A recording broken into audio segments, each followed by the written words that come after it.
Adajan police મથકની police sub inspector Neelamben Jayantibhai મારું લાંચ લેતા ઝડપાઈ ગઈ હતી। 5000ની લાંચ લેતા ઝડપાઈ ગઈ હતી। ફરિયાદીના વિરુદ્ધમાં પાર્કિંગ વ્યવહાર બાબતે અરજી થઈ હતી। અરજીનો એફઆઈઆર દાખલ નહીં કરવા બાબતે 5000ની લાંચની માંગણી કરી હતી। ફરિયાદી લાંચ આપવા માંગતા ન હોય એસીબીનો સંપર્ક કરી ફરિયાદ કરાઈ હતી। આ ફરિયાદના આધારે છટકું ગોઠવવામાં આવ્યું હતું, જેમાં આરોપીએ લાંચ અંગે વાતચીત કરી અને લાંચની રકમ સ્વીકારી હતી। આ મહિલા પીએસઆઈ નીલમ મારું લાંચ લેતા અંગે હાથ ઝડપાઈ ગયા હતા। આ બાબતે એસીબીએ કાયદેસરની કાર્યવાહી કરી છે, જેમાં 63000ના માસિક પગારદાર અડાજણ પોલીસની મહિલા પીએસઆઈ નીલમ મારું 5000ની લાંચ લેવામાં એસીબીના છટકામાં ભેરવાયા છે। મહિલા પીએસઆઈને અડાજણની સૌરભ પોલીસ ચોકીની અંદર ચાલુ ફરજે રવિવારે લાંચ લેતા પકડી લેવાઈ હતી। 63000ના માસિક પગારદાર અડાજણ પોલીસની મહિલા પીએસઆઈ નીલમ મારું 5000ની લાંચ લેવામાં એસીબીના છટકામાં ભેરવાયા છે।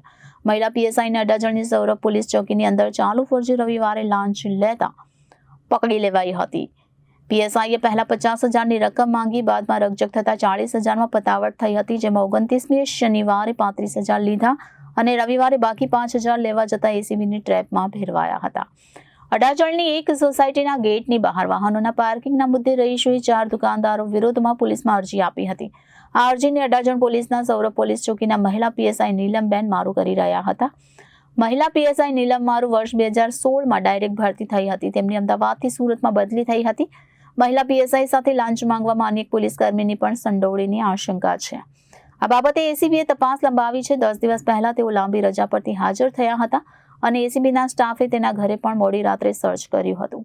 અડાજણની એક સોસાયટીના ગેટની બહાર વાહનોના પાર્કિંગના મુદ્દે રહીશોએ 4 દુકાનદારો વિરુદ્ધમાં પોલીસમાં અરજી આપી હતી। આ અરજીને અડાજણ પોલીસના સૌરભ પોલીસ ચોકીના મહિલા પીએસઆઈ નીલમબેન મારું કરી રહ્યા હતા અને પીએસઆઈએ 4 દુકાનદારોનો કોઈ વાંક ન હોય છતાં તેઓની સામે કલમ 283 મુજબ કાર્યવાહી કરવા અને લોકઅપમાં બેસાડી દેવાની વાત કરી હતી, જેથી દુકાનદારો ડરી ગયા હતા અને 4 દુકાનદારોને લોકઅપમાં નહીં બેસાડવા અને કાર્યવાહી ન કરવા પીએસઆઈ મારુએ પહેલા 50000 માંગ્યા હતા। રવિવારે દુકાનદારે 5000ની રકમ સૌરભ પોલીસ ચોકીમાં મહિલા પીએસઆઈને આપી હતી। પછી તેને શંકા જતા દુકાનદારનો મોબાઈલ જોવા માંગ્યો હતો, તો મોબાઈલમાં અગાઉ 35000ની લાંચ લીધી હતી તેનો વિડીયો હતો।